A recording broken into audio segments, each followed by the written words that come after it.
दोस्तों नमस्कार। Colonel Ajay, CEO Ajay astro money guru, first global astro finance digital channel से आपसे मुखातिब होता हूं। आज शुक्रवार 22 नवंबर सन 2024। दोस्तों आज कृष्ण पक्ष सप्तमी संवत 2081 है। आज के इस एपिसोड में हम चर्चा करेंगे सरकार की सोयाबीन खरीदी के बारे में विस्तृत चर्चा। 18 नवंबर तक के जो आंकड़े हमारी ब्यूरो टीम ने जुटाए हैं उसके ऊपर करेंगे विशेष चर्चा। दोस्तों आपको यदि हमारा चैनल पसंद आए तो सब्सक्राइब अवश्य कीजिएगा, साथ साथ लाइक और दूसरे अपने इष्ट मित्र को शेयर कीजिएगा। और यदि नहीं पसंद आए तो हम आपकी अपेक्षाओं पर खरा उतरने की कोशिश करेंगे। जानिए रिपोर्ट विस्तार से। दोस्तों खबर निकल के आ रही है कि ब्यूरो रिपोर्ट के अनुसार देश में खरीफ सीजन 2023-24 के लिए सोयाबीन का उत्पादन 1,25,82,000 टन रहने का अनुमान है, जबकि सरकारी आंकड़े 1,33,60,000 टन के उत्पादन होने का अनुमान लगाया गया है। वर्तमान यानी करंट सीजन में सोयाबीन की खरीदी महाराष्ट्र चुनाव में एक राजनीतिक मुद्दा भी बन गया था।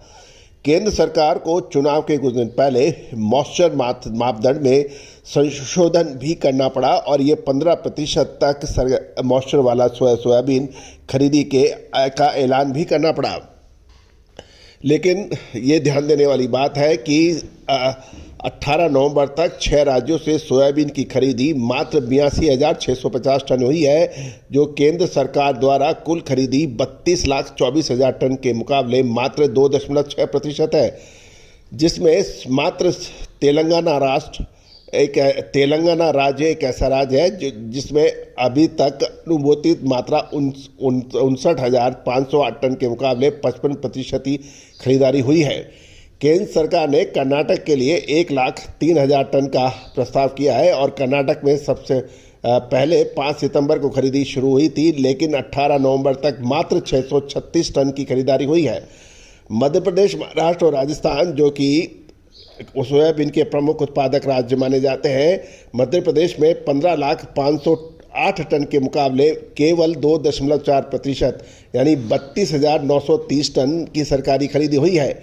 महाराष्ट्र में 13,08,000 टन के मुकाबले ये मात्र 1% यानी 13,402 टन की हुई है। राजस्थान के लिए 2,92,000 टन का खरीदी का लक्ष्य है, लेकिन मात्र 2,892 टन की ही खरीदी हुई है। गुजरात के लिए 92,045 टन का प्रस्ताव है, लेकिन खरीदी मात्र 197 टन हुई है तथा 9 फरवरी 2025 को खरीदी कार्य समाप्त हो जाएगा। दोस्तों ये एक इसलिए महत्वपूर्ण है क्योंकि सोयाबीन के दाम एमएसपी से काफ़ी यानी न्यूनतम समर्थन मूल्य से मंडी व प्लांट में काफ़ी नीचे चल रहे हैं और किसानों को उम्मीद सरकारी खरीद पर टिकी हुई है कि जैसे ही सरकारी खरीद तीव्र गति से होगी सोयाबीन के दाम बढ़ेंगे। दूसरी ओर महाराष्ट्र चुनाव में प्रधानमंत्री श्री मोदी ने किसानों से 6,000 रुपये प्रति क्विंटल एमएसपी की बात भी की है। अब देखना यह है कि कितना, कब और कैसे होगा। ये निश्चित है कि भारत का अन्नदाता अभी परेशान है सोयाबीन के खरीदी को लेके। जब तक खरीदारी नहीं होगी किसानों को उसका मूल्य नहीं मिल पाएगा।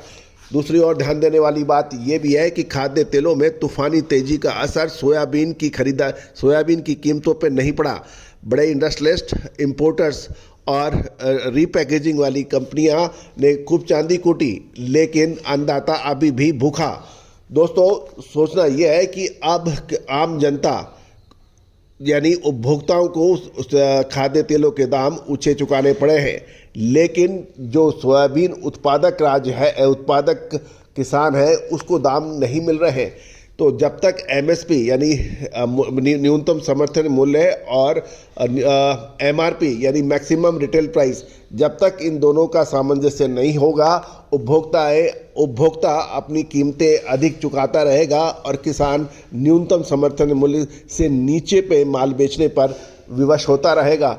तो दोस्तों हम प्रमुख प्लेटफॉर्म पर यही आवाज़ उठाते आए हैं कि एमआरपी और एमएसपी के बीच में सामंजस्य होना चाहिए। आपका क्या कहना है कि कमेंट बॉक्स में लिखिए, क्योंकि खाद्य तेलों के दाम बढ़ने के बाद भी सोयाबीन के दाम अपेक्षित नहीं बढ़ना ये एक चिंताजनक बात है।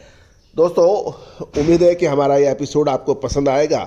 आपका क्या कहना है कमेंट बॉक्स में लिखिए। साथ साथ आपके इलाके में सोयाबीन के क्या भाव मंडियों में और प्लांट के चल रहे हैं, कमेंट बॉक्स में अवश्य लिखिएगा। All the very best, good luck, happy trading.